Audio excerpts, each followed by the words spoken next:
Hello friend, आज मैं आप लोगों के लिए यूपी बोर्ड क्लास 12th का प्री बोर्ड एग्जामिनेशन 2025 का सामान्य हिंदी का पेपर लेके आया हूँ। मैंने इससे पहले सेट ए के सभी पेपर का वीडियो इस वीडियो के डिस्क्रिप्शन में दे दिया। आप यदि उसको नहीं देखा तो सेट ए को इस वीडियो के डिस्क्रिप्शन में जाकर देख सकते हैं। इस पेपर में आपको 10 बहुविकल्पी प्रश्न पूछे जाएंगे। खंड संख्या क दिए गए विकल्पों में सही विकल्प चयन कीजिए। प्रत्येक क्वेश्चन एक एक। यह इस प्रकार कृष्ण सिंहावलोकन की रचना विधा है। ख खरी बोरी गद्य की प्रथम रचना है। ग संयुक्त स्वयंवर किसने रचना है। घ गेहूं बना गुलाब रिबन में गुलाब किस प्रकार की प्रकृति का घोतक है। अंगम मेरी असफलताएं रचना है। उसके बाद दूसरा दिए गए विकल्पों में सही विकल्प का चयन कीजिए। क निम्न में से मैथिली गुप्त का पहला काव्य संग्रह है। ख कमानी में सर्गों की संख्या कितनी है। ग है अज्ञेय की रचना है। घ अग्रदास किस काव्यधारा के कवि अंग शिवाबनन की रचयिता है। उसके बाद तीसरा निम्नलिखित गद्यांश पर आधारित प्रश्नों के उत्तर दीजिए।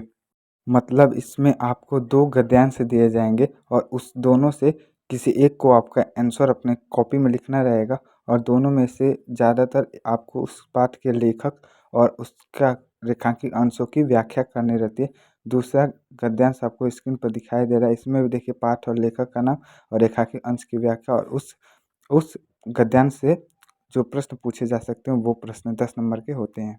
उसके बाद चौथा है निम्नलिखित पद्यांश पर आधारित प्रश्नों के उत्तर दीजिए। इसमें भी आपको 2 पद्यांश दिए जाएंगे जो 10 नंबर के होते हैं। दोनों में से किसी एक का आपको उसका आंसर अपनी कॉपी में लिखना रहता है। आपको दोनों पैसेज आपको स्क्रीन पर दिखाई दे रहे हैं, यही है दोनों पद्यांश हिंदी के।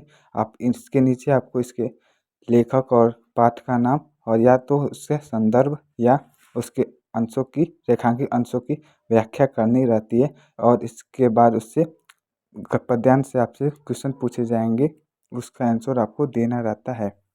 जैसा कि आपको दूसरे पद्यांश में पूछा जा रहा है, उपयुक्त पद्यांश का संदर्भ रेखांकित अंशों की व्याख्या। प्रस्तुत पद्यांश में परिवर्तन को किस रूप से सिद्ध किया गया है।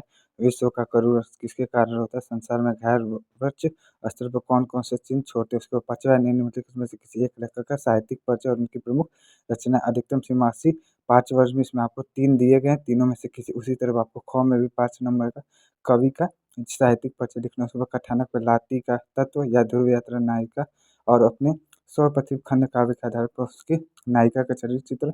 उसके बाद खंड ख में आपको संस्कृत में एक पद्यांश 2 पद्यांश दिए जा रहे हैं जिसमें आपको 7 नंबर का होता है। इसमें से किसी 2 में से एक का आंसर आपको कॉपी में लिखना है। इसमें आपको हिंदी में अनुवाद करना रहता है और उसके पाठ का नाम लिखना है, इसमें लेखक का नाम नहीं। उसी ख में संस्कृत पद्यांशों का ससंदर्भ सहित हिंदी में अनुवाद लिखना रहता है। ये पद्यांश होते हैं, इसमें भी 7 नंबर के होते हैं। उसके बाद 9वां में मुहावरे और लोकोक्तियाँ हैं और आपका 10वां में एक अपठित गद्यांश दिए गए हैं जिसमें आपको 5 नंबर मिलेंगे। इससे आपको इस अनसिन पैसेज को पढ़ना रहता है और उससे जो क्वेश्चन पूछे जाते हैं उसके आंसर देना रहते हैं। इसमें भी आपको 2 गद्यांश दिए जाते हैं जिसमें से आपको किसी एक का आंसर अपने कॉपी में लिखना रहता है। जैसा कि आपको दूसरा पद्यांश आपको स्क्रीन पर दिखाई दे रहा है, इससे आपको नीचे क्वेश्चन पूछे जा रहे हैं कि भाई ग्रहों का क निम्नलिखित शब्द युग्मों के उचित अर्थ का चयन करिए। अशक्त सशक्त।